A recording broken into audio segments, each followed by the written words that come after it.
Right, it's game day. Game day today. I thought I'd do a little difference, vary it up a little bit by doing a full day, a day in review of the cup final. So I'm at home.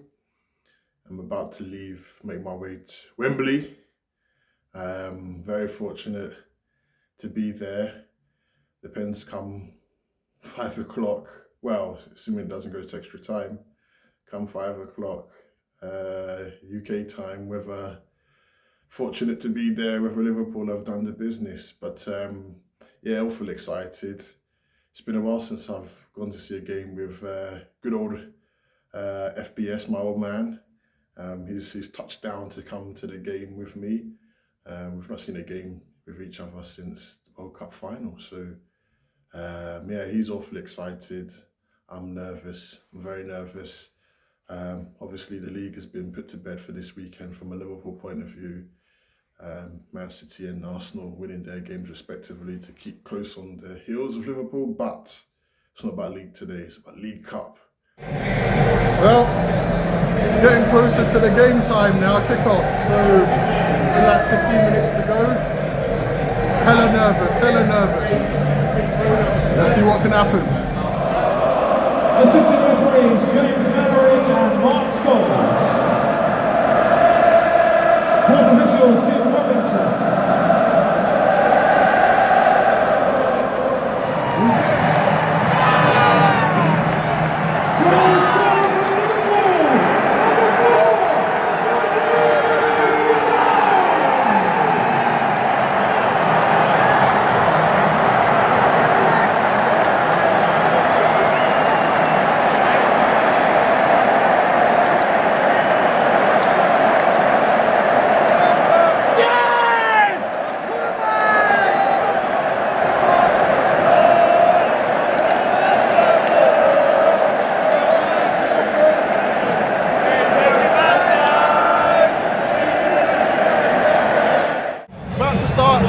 Extra time, my nerves are shot.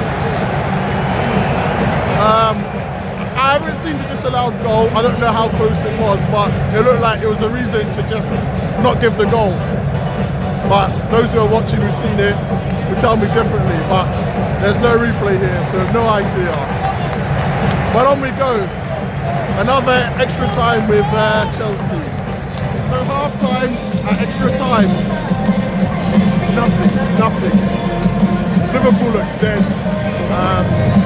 It's like we got two teams within a team. Experience at the back and just bodies, midfield and up top, that's it. Chelsea are probing a bit more, which worries me. But they haven't got much quality either, so it's just, yeah, as I look at the big screen, players are getting massages and groins and whatnot, groin massages, Chelsea players, so if it goes to penalties, I don't know, I mean, there's not enough big name players to take penalties either, so it's not luck from Liverpool's point of view, and Chelsea have a bit more experienced players in the penalty shootout, so my only hope now is we go to set play, corner, and a bit of magic. Or the keeper, the Chelsea keeper makes a mistake. I think that's it. It's either some brilliance, which both sets of players were dead to do, to make some brilliance, or it's a mistake, which is highly probable and highly likely. So, yeah, let's see.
It's the day after, the evening before, or afternoon, technically, because it started at 3 o'clock. But yeah, it's the following day after Liverpool's League Cup win.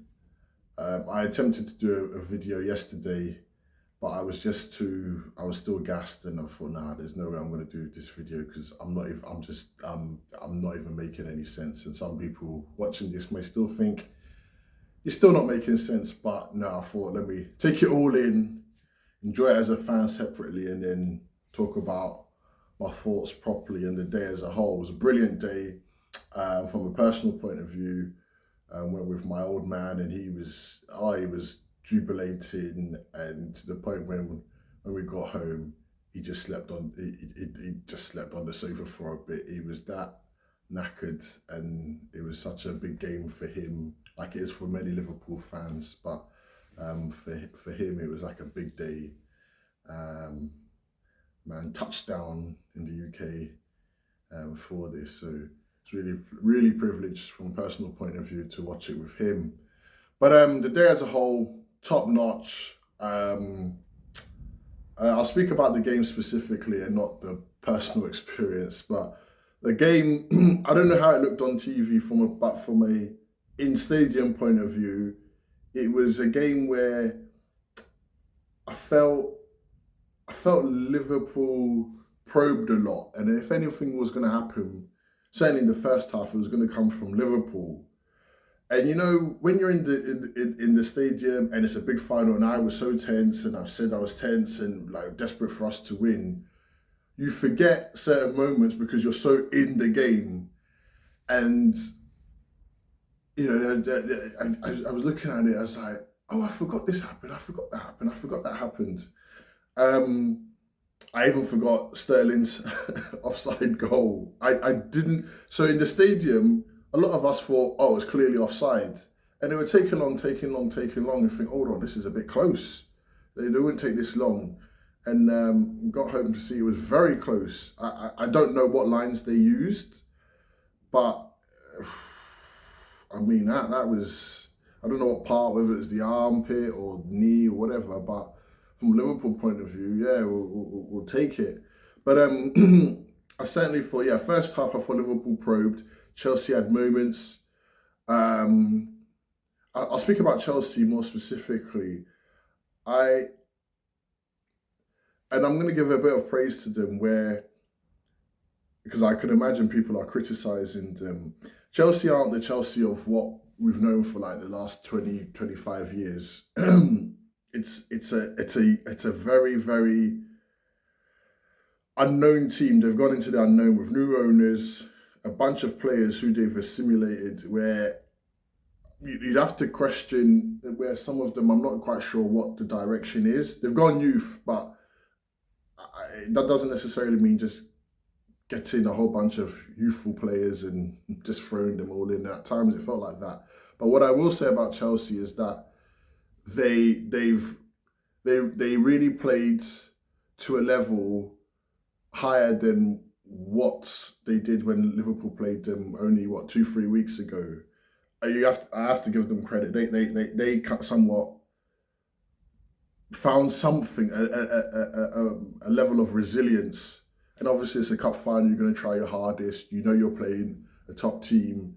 So fairness to them, they found something, and they were, I wouldn't say difficult to break down, but they weren't as easy to negate as some people may have expected. I certainly didn't, and I said in my video earlier, I didn't, but they found something. So I know it's not much consolation, and it somewhat sounds patronising, but you know, fairness to them, they found they were just difficult, and the goalkeeper was faultless. You know, he couldn't do anything about the goal, but he never made a mistake. It was just solid. So fair play to him. I thought Colwell was good. You know, so fair play to them. From Liverpool point of view, again, like I said, I thought the first half we probed a lot, and if any kind of guy was going to happen, it was going to come from them. The second half, again, I thought again Liverpool were the ones who if anyone's going to make the breakthrough, it's from Liverpool. I thought the disallowed goal for offside. I mean, we don't see the replays because we don't know what was happening. I'm relying on messaging people. Why has it been disallowed? And I've got home and seen it, and I'm like, if we're disallowing goals for this, and my friend Joe, if you're watching, he said that this is really, and he's an Arsenal fan. He said this is really annoying about football now, where it's like officials and VAR are looking for reasons not to give goals, and if we're not giving goals for that, then I'm not entirely sure where we're going with football as a whole. But by and by, it didn't stand. And then as the game started to open up, as substitutions were being made, as much as Liverpool's bench, some of these kids I had no idea about or knew very little about. Chelsea were bringing on players where I'm like, I don't know much about them either. It's a very, these two teams 2 years ago, big hitters. We all know their names, but somewhat both teams are going through a transitional period. Yes, Liverpool are going through a transitional period. When you look at names who aren't there, the midfield is different. You're looking at it's somewhat of a rebuild. But to come through it and in such dramatic circumstances, and the pleasing thing is, yes, I'm glad we won, but we won in play. I had resigned to penalty shootout, and I've got a funny story about that. I actually missed the goal. So it got to extra time, and I'm fraught with nerves. I'm absolutely nervous. I'm like, oh man, I've drank a lot, non-alcoholic. I've drank a lot, and like the nerves are getting to me. So at half time, extra time, I've gone to use the gents. About 10, 12 minutes later, again, I'm like, oh man, I need to use the gents again. And I'm like, okay, this is going to penalties. So about the 25th, 26th minute of extra time, I quickly dash to the gents again. I come out, and then where the toilets are, there's a bar, and they've got big screen, big massive screen. So I thought, I could see Simicastle's about to take a corner. So I don't even see what's happening here. And then there's a delay between live action and the pictures. So next minute I'm here, I'm like, we've scored. And then I see on the pictures we've scored. I'm like, yeah. So I missed the goal, but it's a funny story, which I don't mind. I come back, my pops is, I don't know, he's jumping all over the place. The fans near us who are Liverpool fans, they're jumping all over the place. Just crazy scenes, absolutely crazy scenes. And it was just, oh, yeah, it was epic. It was epic. So yeah, the game's a bit of a blur to me now because I was just fraught with nerves.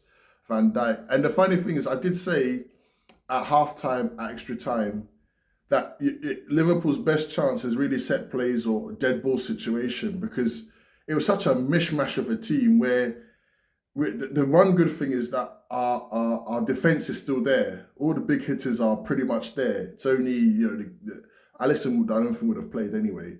And Trent, who somewhat gets deployed midfield defense. So, but that's it. Everyone is there. Everyone is who is regular, and this, that, the other. Matip, but he's always, sometimes he has his long-term injuries. But everyone is there. So we've got established names at the back, and then just unknown youngsters from then on forwards. And it's like, I don't even think in training Klopp would have this setup ever in, old against young. It just wouldn't. It was just such a mishmash.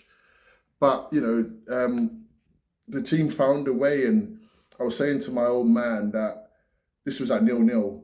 I was saying to him that I think this is where we're seeing Klopp earn his corn, because, we're obviously at the starting lineup, and you see the bench. If we're going to do anything, it's going to have to be the starting lineup. The bench is really, really weak. But where's he throw on the kids? And I was saying to my dad, I said, regardless of what may happen in the result, it was 0-0 about 70, 80 minutes gone in the game.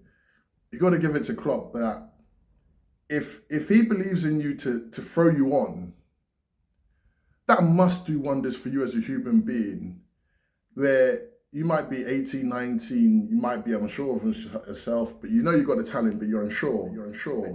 and you got somebody who says you can do it, and then inwardly you must feel great. And I feel that's the quality of Klopp, where these boys, they've got the manager's backing, and they were just bodies who got themselves about and just did whatever they could to help the team.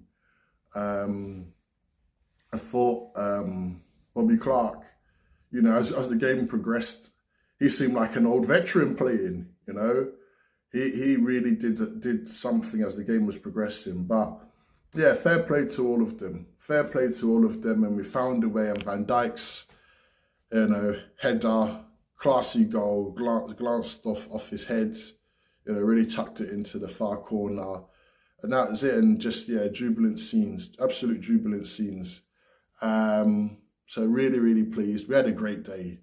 We saw a lot of Liverpool alumni.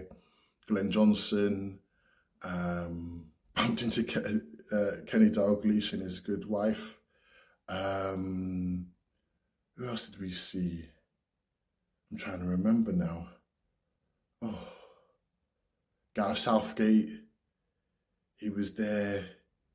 I didn't see Ian Rush or John Barnes. They were in the building, but no, it was. I'm sure they were. I still just can't remember. I'm still on a blur, but it was just, it was an unforgettable day. That, regardless of what may happen with Jurgen, he leaves a winner.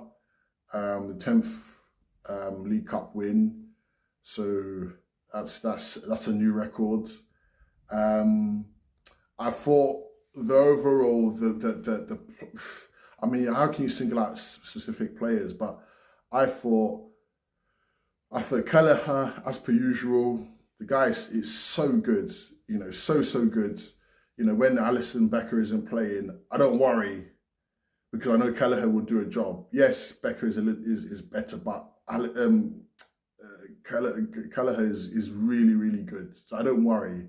It sure as hell beats some of the keepers in the past, who I'm not going to mention, we've had to rely on. So yeah, my only worry is that if Kelleher gets an injury, then we really are snookered.